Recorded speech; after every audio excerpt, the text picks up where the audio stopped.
Hello, my darling, and welcome to today's story time. Previously, on the hunt for the elder god Cthulhu, our narrator boards the dreadful under Mistress Midnight's command, carrying stolen secrets from Barzai's vanished ascent. A blood sacrifice awakens the Valkyrie and leads the crew to Innsmouth, where a drowned temple reveals a relic that screams through the mind. The narrator touches the scroll, and the vault awakens. Chapter 3: When the Sky Bends Back. Some truths are not spoken aloud. They linger in memory, clawing their way back, screaming through the silence. The dreadful had barely left the shore before the stars began to betray us. They did not drift lazily or circle gently overhead. No. They twisted, turned, as if the very fabric of the sky recoiled from the dark awakening we had stirred in that drowned temple. The scroll remained wrapped tightly in oilcloth, bound by my belt, and hidden beneath my coat like a fresh wound I dared not expose again. I was afraid to unroll it since that day, but I felt it pulse, warming, then chilling against my skin, like the breath of a creature dreaming in a language I had yet to understand. Mistress Midnight had fallen silent toward me since we left the shore. Her words withheld, but her gaze sharp and unyielding. She watched me with eyes that glittered like a brewing storm. Her face unreadable, not angry, not proud, but recognizing. It was as if she too had heard the song of the eye long ago, a haunting melody whispered to only those who've been touched by the deep secrets of the world. No commands were shouted. No charts were drawn. The crew simply altered their course, and the sails shifted as if moved by invisible hands. Above, the stars twisted silently, and soon I realized we were no longer sailing upon water, but upon something slower, heavier, as if the sea itself had surrendered its pretense and become something altogether different. At night, I clutched the scroll, not to study its cryptic lines, but to still its restless movement.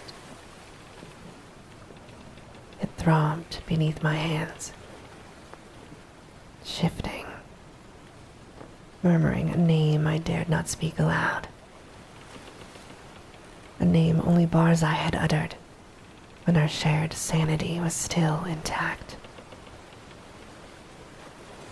Yet it was not the scroll's eerie pulse that stole my sleep. It was the dreams. Night after night, they dragged me under, riptides of memory and myth, pulling me into a silver plane beneath the fractured sky. Vast black temples clawed skyward, reaching for stars that pulsed in strange alien patterns. Shadows moved in the mist, too large, too many-limbed, and I ran, or sometimes walked, always feeling the weight of unseen eyes upon me. Each dawn found me gasping, salt-caked and trembling, as if I had not slept, but traveled through some otherworldly realm. Mistress Midnight noticed, of course. Her gaze lingered too long on the dark crescents beneath my eyes. Once, she silently handed me a cup of bitter, steaming liquid, her fingers brushing mine in a fleeting touch. "Sleep harder," she whispered, her voice both a challenge and a warning. "Or don't." Then she vanished, her boots silent on the planks, as if her very presence refused to echo. I did not mean to follow her, not exactly, but sleep eluded me once more, and some whisper, whether from the scroll, the wind, or the rotting stars, pulled me above deck. The sky was wrong. There was no moon, no clouds,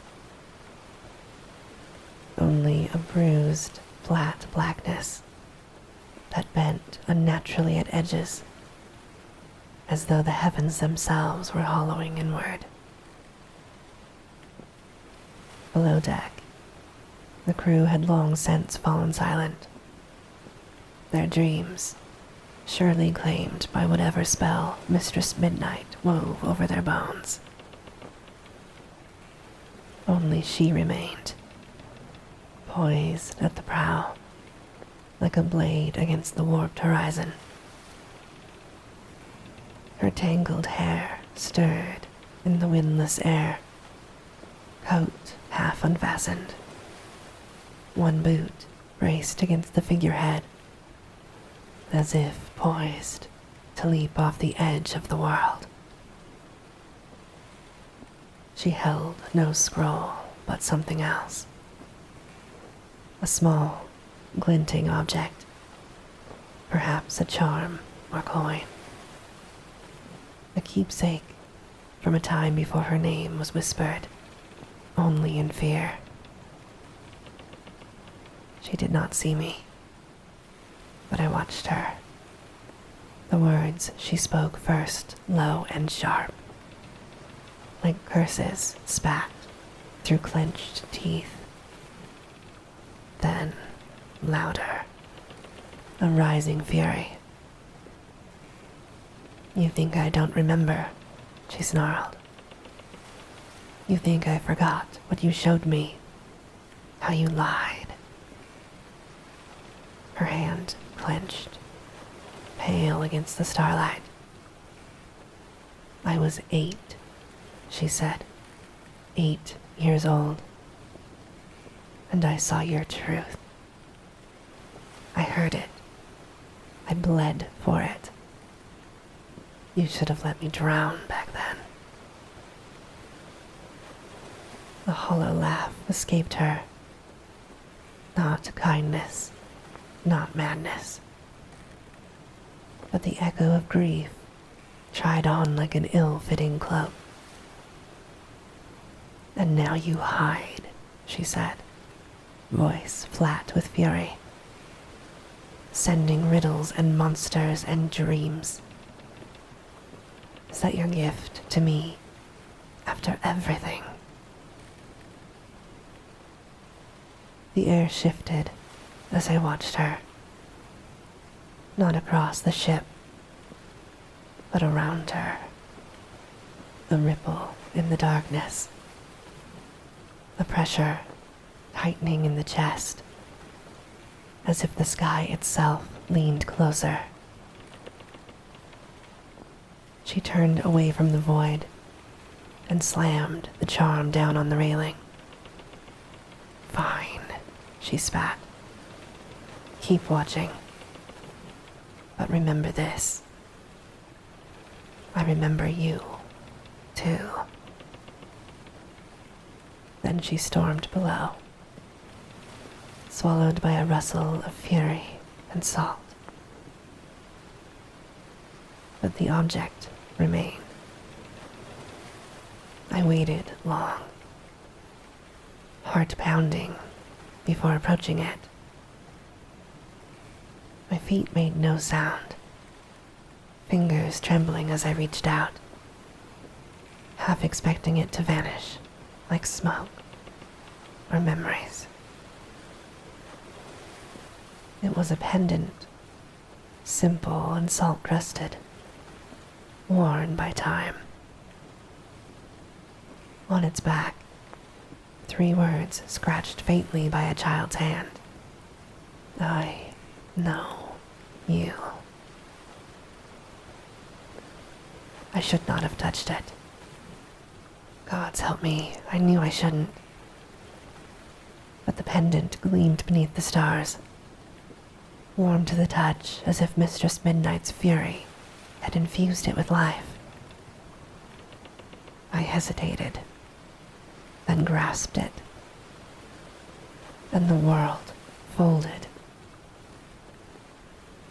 It was not sleep, not dream, but transport. My knees struck ice. My lungs seized air too thin, too cold, too alien. I stood on a jagged ridge of black stone, overlooking a plain rippling with silver mist. Not fog, not snow, but unreality itself. The wind screamed over cliffs like a lament ancient beyond reckoning. In the distance, towers rose, leaned at impossible angles, as if geometry had been rewritten in madness and sealed with bone. I knew this place. Leng.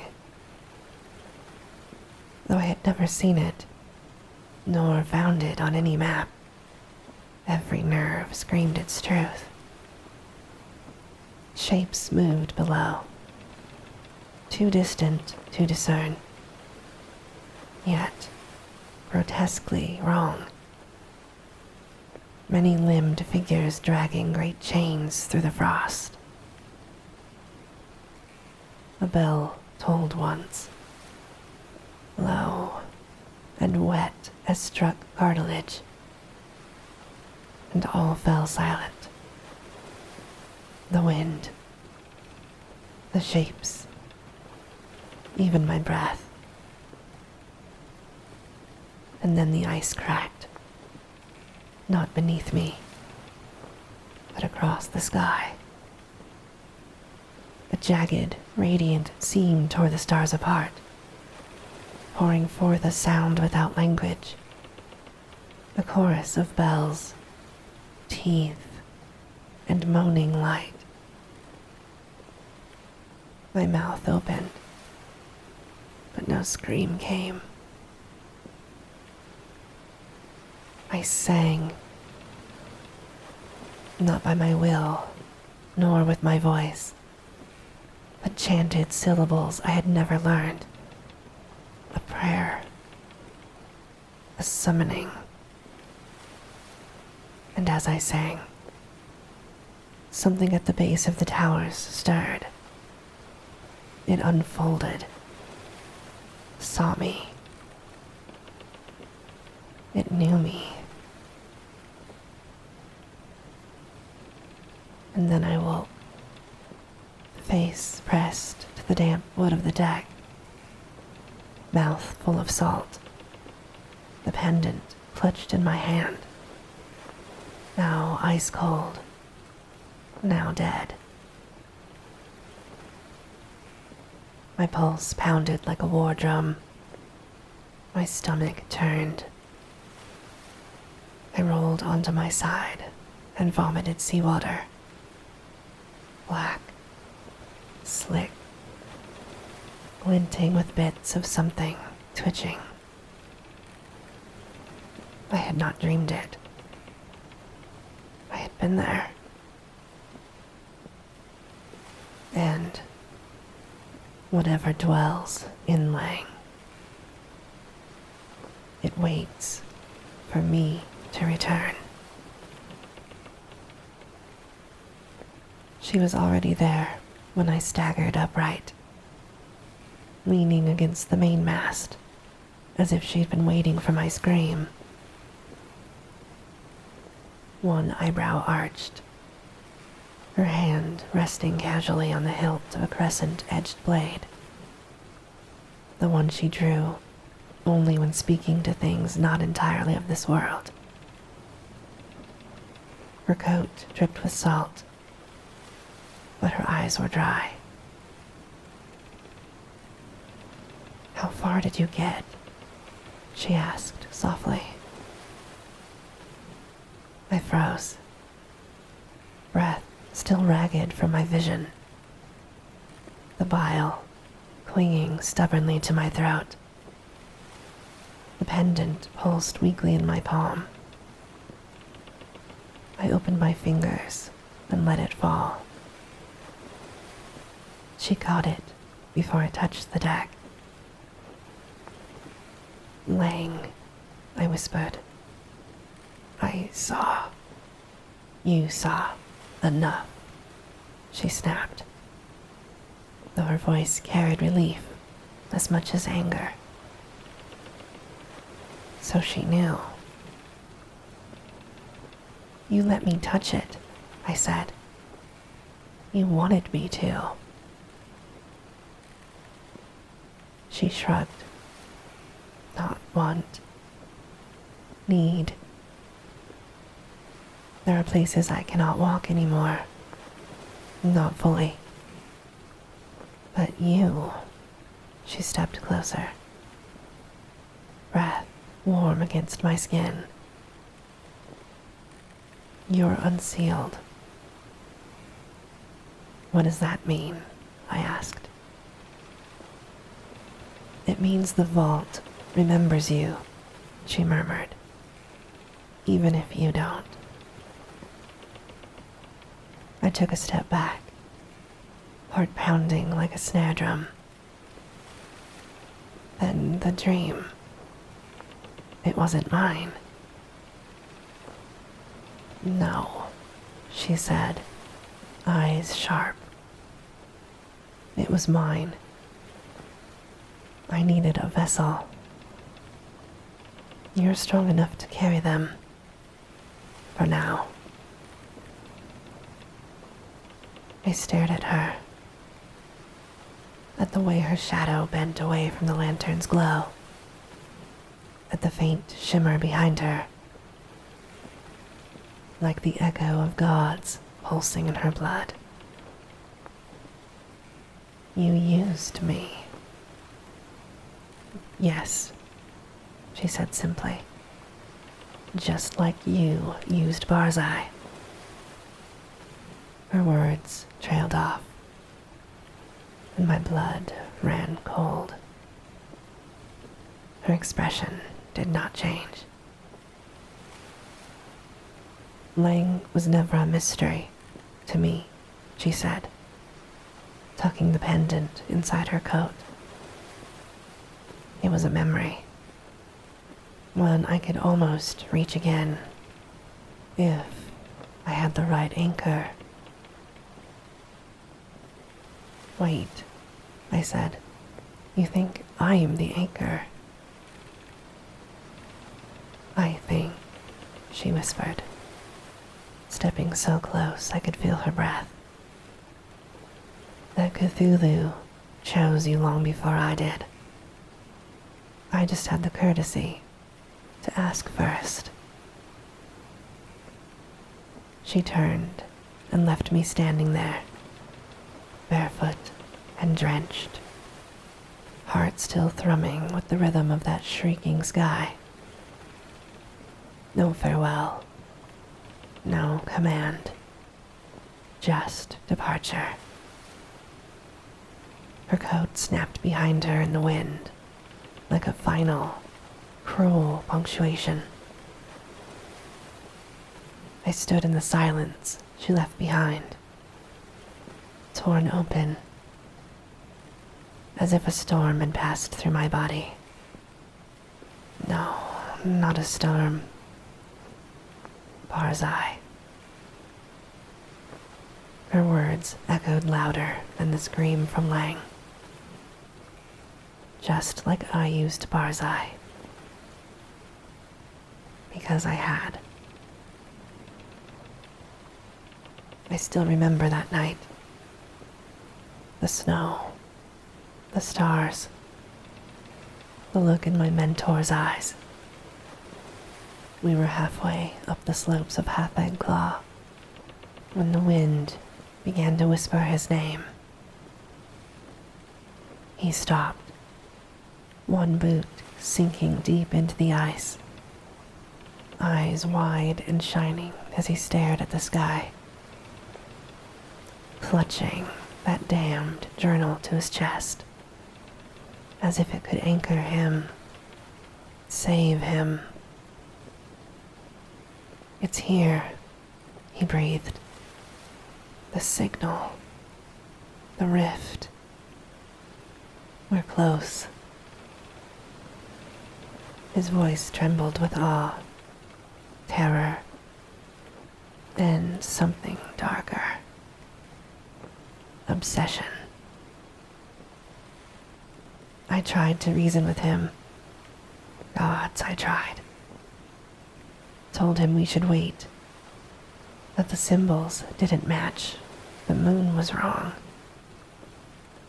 But he laughed, a sound full of madness, and shoved the journal into my hands. You'll understand, he had said, when it opens.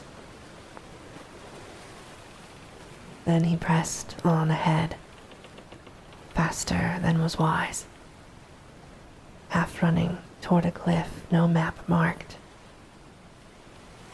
I called after him once, just once, and then I opened the journal.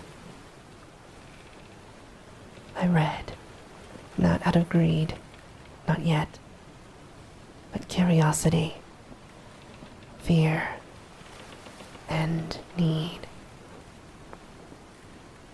I don't remember sitting down. Only the cold and the sound. The sound that came from the mountain after he vanished. Not a scream, not a cry. Just silence. Too loud to bear.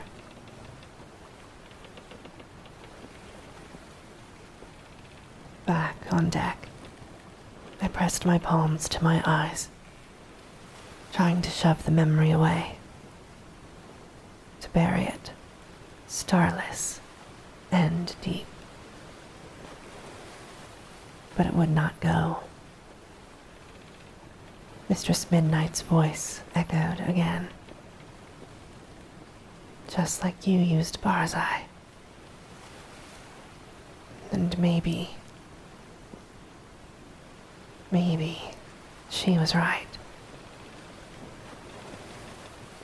Maybe that was why I had followed her. Not for answers, not for revenge, but because I needed someone else to carry the guilt.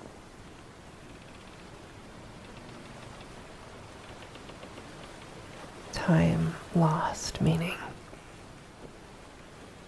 The stars above no longer moved. They shifted like oil on water, smeared and reborn in patterns I could not comprehend. Days bled into nights without distinction. I could no longer tell how long we had been at sea. A week, a month, a cycle. I awoke, exhausted each time, limbs aching, eyes raw, salt crusted like brine at the corners of my mouth. Sometimes my clothes were damp. Once, ice glistened in my hair. Another time, sand under my nails. We spoke not of it. We simply endured. Wake, eat, chores, sleep, dream, repeat. But not all of us woke. It began with Mako, the quiet man, skilled with knots, his eyes too old for his young face. One morning, I found him still in his bunk, curled tight, fists clenched around nothing. At first, we thought he had overslept. Then someone shook him. He did not move, did not twitch, did not breathe heavily. His eyes closed, whispering softly, a prayer in a language not meant for waking tongues. Mistress Midnight stood in the doorway, expression unreadable. "Leave him," she said. "But leave him." Her tone ended the argument. The next day, it was Thorn. Then two more. They did not die, but ceased waking, trapped in the same rigid pose, clutching unseen things, whispering forbidden words. When I tried to listen longer, my nose bled. They were not dreaming. They were harvesting. Once, I saw Mistress Midnight kneeling beside Mako, her hand hovering just above his chest, pulling breath like silver ribbons through a veil.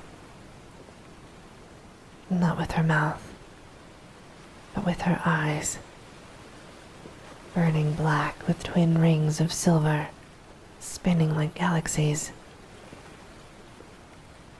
Silent words passed her lips. Her fingers moved like a conductor guiding a forgotten symphony. Mako's throat glowed faintly, and then faded. She stood, looked at me, not startled, not angry, but amused, as if she had known I was watching all along. Since then, I cannot stop thinking of her. It is not love. Gods, it is not love. It is gravity. It is need. I see her in every dream, standing atop Leng's spires, hair unbound, shining silver with starlight. Her coat replaced by armor, inscribed with scripts I cannot read. Her hand outstretched, not in welcome, in claim. She moves differently now, on deck, in shadow, cat-like, languid, each step liquid and precise. Her voice curls into my thoughts even when silent. When she speaks, it is all I hear. I tried to draw her once, to banish the image from my mind. I tore the page after I found myself kissing it. And still, I dream of her. And then Thorn screamed. He had been one of the first to fall, silent and slack, whispering in a tongue that burned the ears. We had stopped checking on him after 2 weeks. He looked half dead, hollow, until that night. I was on deck, mid-watch, hands raw from scrubbing. The stars spiraled outward, as if dropped into a black sea. And then the scream. A sharp, gurgled sound. Not his voice, but something higher pitched, straining against his throat. I raced below. The crew had gathered silently around Thorn's hammock. He sat upright, eyes open but unfocused. His skin was carved, not slashed, but inscribed with ceremonial devotion. Blood wept slowly from the cuts. Yet he seemed unfazed. And then he smiled. Mistress Midnight appeared from the shadows. And as she entered, Thorn snapped his head toward her, neck cracking like wet rope, smile widening unnaturally. And then he spoke, recited. Your name was heard in the Hall of Twisting Echoes. The Black Star has turned. The path is open, but not to you. Send the vessel. Send the key. His chest heaved. Then he collapsed, breathless, silent. The fresh blood curled into symbols I recognized from Barzai's journal. The altar, the scroll. Mistress Midnight knelt, hand on his shoulder. You poor soul, she whispered, emotion threading her voice. And then, to no one and everyone, she added, they know. And the ship changed. The stillness shattered. Crew who had been silent barked orders, voices tight with urgency. Ropes snapped taut. Sails flared with unnatural wind. The dreadful groaned like a beast waking from a cruel, long nightmare. Mistress Midnight was everywhere, a blur of command and blade, her presence warping the air. She moved with feline precision, sharper now, as though the message had fed her, completed her. She did not explain. She did not need to. We were going to Leng, and we were going now. At twilight, she found me, pulled me by the sleeve without a word. Her grip was cold and final. I followed, of course. Her cabin door slammed behind us like a cell locking shut. Sit. It wasn't a request, and I obeyed. She stood over me, eyes gleaming with unnatural light, half star, half judgment. You knew Barzai, she said. Not a question, but a verdict. I told you that, I muttered. She slammed her hand on the table, the scroll thudding beneath it. Not how, not when, not why. I flinched. She leaned forward, one hand on the scroll, the other at her belt. You think I didn't recognize his mark? That I didn't see his madness in your eyes when you touched the altar? Her voice softened, dangerously. He's part of this. You're part of this. So start talking. Or I start with cutting your fingers off. She let a sniff from her nose in annoyance at what seemed her own anger. Then she said, in a quieter tone,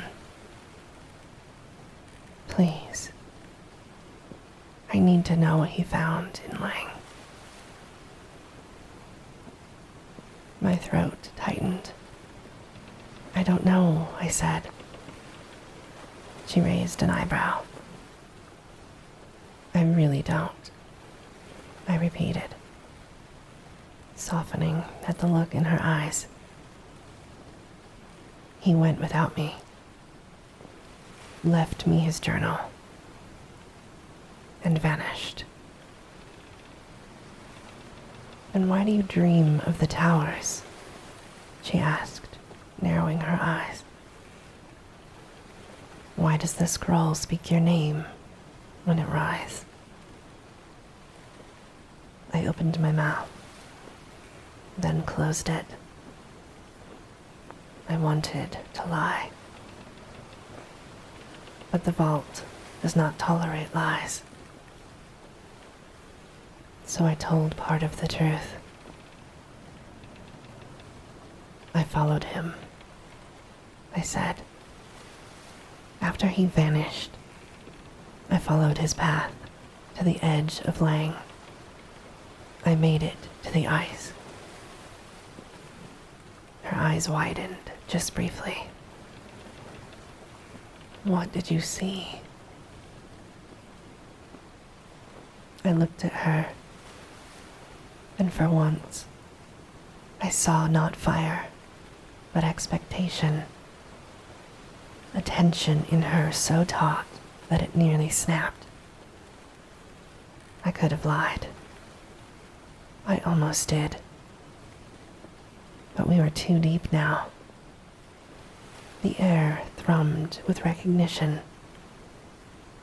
The vault was listening. I made it to the ice, I said again. 2 days beyond the last marked camp. No stars then. Only silence. A cold so deep it bled inward. I followed his notes, matched the etchings, found one of the bone towers he described, half buried in frost. Mistress Midnight remained as still as stone as she listened. I continued. There was an altar. Her breath caught. No eye, no shrine. Just a hollow ringed in obsidian. I thought it dormant. But when I stepped inside, it woke. What woke? She breathed. I looked at the table, the scroll still for now, voice trembling. Not a god. Not a creature. She whispered back. A memory. Yes, I said. I saw it. Barzai kneeling before something vast. A shape I could not hold in my mind. Tentacles, wings, limbs flickering. But he was not afraid. I swallowed. He smiled. Her fingers curled against the table. Did he speak? I nodded, but not to me. Through me, like a phonograph playing his voice across time. I leaned in. He said, I am not lost. I am part. Tell them the path lives in the wound. She exhaled slowly, deliberately. The wound. Her eyes gleamed. That's why the scroll reacts to you. He made you his mouthpiece. I flinched. It was true, but not the whole truth. There was something else. Something I had not told her. Not then.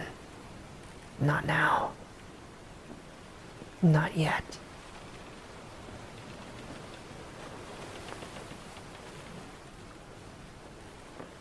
We did not arrive at Leng. We were delivered. The sky had let itself into a dark lavender void, pulsing faintly with distant, sickly stars. The water no longer moved in waves. It breathed around us. The air reeked of copper, frost, and things too deep to name. The crew had fallen silent. Some barely moved. Thorn's body, wrapped in burial linen, lay below decks. No one dared cast him to the sea. Mistress Midnight stood at the bow, watching, waiting. Then she said softly, "We're here." At first, none could see it. And then the mist parted. Leng rose from the horizon. Neither land nor ice. A shimmering shape of impossible angles. White ridges formed bones too vast for whales. Stone arches twisted in spirals that defied gravity. Peaks spiraled skyward, and at the highest point burned a tower made of teeth. The wind did not howl. It hummed, the same pitch the scroll had throbbed when I first touched it. Mistress Midnight turned to me. This is where he vanished, isn't it? I meant to say yes, but my voice caught. The cliffs, the altar, the shape in the frost. Had they ever been here? I had believed, sworn, dreamed of them again and again. But now, staring at Leng's impossible spires, a crack opened inside me, like a book missing its first page. Barzai had never been here, and maybe neither had I. I think so, I said, voice small and unsure. She stepped closer, breath brushing my cheek. Then this is where you'll bring him back. Even as she spoke, a seam pulled loose in my memories. Another page torn out and rewritten. The dreams were not just leading me here. Something had rewritten the path behind me. The hole groaned as it scraped black ice in Leng's yawning bay. The dreadful kissed the stone with the softness of a secret. Mistress Midnight stood at the gangplank, hand on her blade, fist clenched, eyes more determined than ever. Suddenly, the scroll burned through my coat, not metaphorically. My side pulsed with a heat that was not my heartbeat. I tore it out with shaking hands, breath ragged, skin blistering where the binding had touched me. The moment it met open air, it twisted in my grip, rising. No wind, no hands. The air bent itself to let it breathe. It hovered before us like bait on a hook. Then it began to unravel. The flesh-bound page curled outward, waking from a hostile sleep. Ink crawled across its surface, etching new symbols with a wet, sucking sound that made the crew flinch and gag. I did not recognize them. Not yet. But something inside me did. Something old. Something waiting for this moment. Mistress Midnight inhaled sharply and still. This is wrong, I said. She turned. What? Barzai. I stepped forward, truth tasting like iron. He never made it here. Her eyes narrowed. His trail ends before the ice, I said. The altar I saw, it wasn't on Leng. It was somewhere else. But this place, this I looked up at the spiraling tower, the abomination of teeth and memory. I don't think anyone ever came back from here. Mistress Midnight's voice was low, careful. Then what did you see? Before I could speak, it felt as though the world was exploding as a jagged crescent of darkness carved across the heavens, like a mouth opening where none should be. The stars did not vanish. They shrank, pulled inward like children hiding beneath blankets. From that wound stepped something. Not falling, not flying, but walking as if it had traveled long and found its stage. Tall, elegant, draped in robes shimmering with color and emptiness. Its face was beautiful and wrong. Eyes too knowing. Smile too wide. It looked at us, not as a predator to prey, but as a god to tools. It spoke, not in sound, but directly into our souls. Did someone summon me? The crew dropped to their knees. Some screamed incoherently, others wept. My mouth fell open like a fool at a carnival. Mistress Midnight sucked in a breath. And I could not breathe. Because I knew that face. Not from dreams. Not from books. But from Barzai's journal. Drawn again and again in frantic lines until the pages tore and the ink bled through. You're Lothotep, I whispered.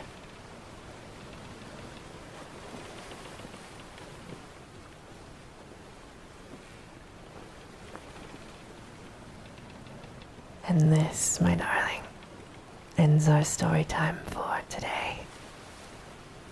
Get ready for chapter 4, which releases next week, when you will have another choice to make. As always, I hope that you have very sweet and creepy dreams.